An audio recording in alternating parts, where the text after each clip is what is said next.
Abdullah bin Unais.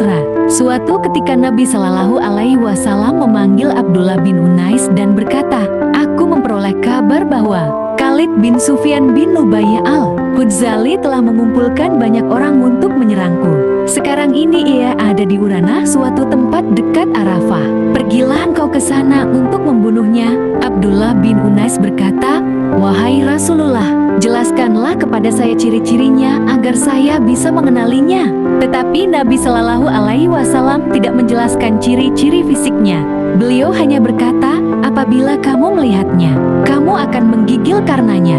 Bisa dibayangkan bagaimana dengan melihatnya saja bisa menggigil.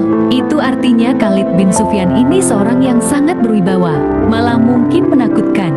Tetapi Rasulullah Shallallahu Alaihi Wasallam telah memberikan tugas ini kepadanya dan bukan kepada sahabat lainnya. Tentunya dengan pertimbangan dan doa bahwa ia bisa melakukannya. Tanpa banyak pertanyaan lagi, ia segera berangkat menuju Urana dengan menyandang pedang di pinggangnya. Sambil berjalan, otaknya terus berputar menyusun rencana dan strategi bagaimana caranya membunuh musuh Allah dan Rasulullah Shallallahu Alaihi Wasallam tersebut. Ibnu Unais sampai di Urana pada waktu asyar, dan ia melihat seorang lelaki yang dikelilingi beberapa wanita. Memang benar perkataan Nabi Shallallahu Alaihi Wasallam. Begitu melihatnya, ia merasa benar-benar menggigil, tetapi sama sekali tidak ada ketakutan di hatinya. Tiba-tiba ia sadar kalau harus salat asyar, dan tidak mungkin ia membuka jati dirinya sebagai seorang muslim dengan melakukan syalat, karena sudah dalam jarak pandang Khalid. Ia beristihad melakukan syalat sambil berjalan.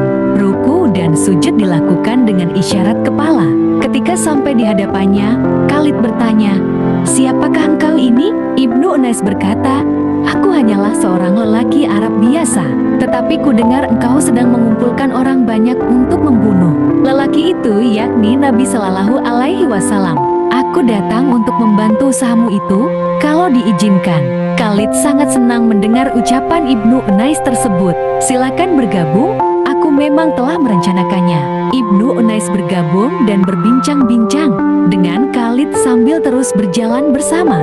Begitu ahlinya Ibnu Unais berakting, sehingga dalam beberapa saat saja mereka berdua tampak sangat akrab layaknya seorang sahabat lama. Sampai suatu ketika ada kesempatan seperti yang direncanakannya, dan ia segera memancung Khalid hingga terbunuh seketika tanpa sedikit pun perlawanan. Para wanita yang mengikutinya menangis dan Ibnu Unais meninggalkannya begitu saja.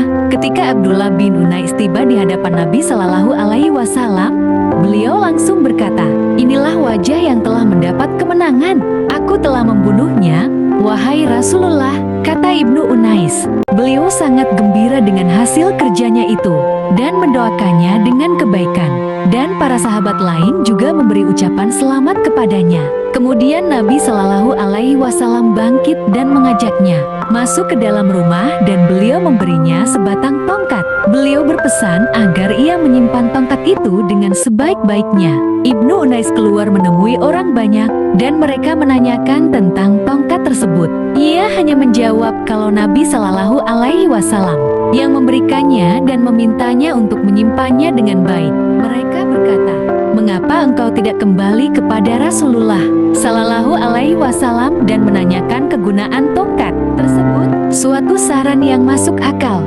Maka Ibnu Unais mengikuti saran tersebut dan ia kembali menemui Nabi Shallallahu Alaihi Wasallam dan menanyakan tentang tongkat tersebut. Beliau bersabda, "Ini adalah sebagai tanda antara diriku dan kamu pada hari kiamat. Karena pada hari itu sedikit sekali orang yang datang dengan membawa amal salih." Ia keluar lagi dan menyampaikan penjelasan Rasulullah Shallallahu Alaihi Wasallam tersebut.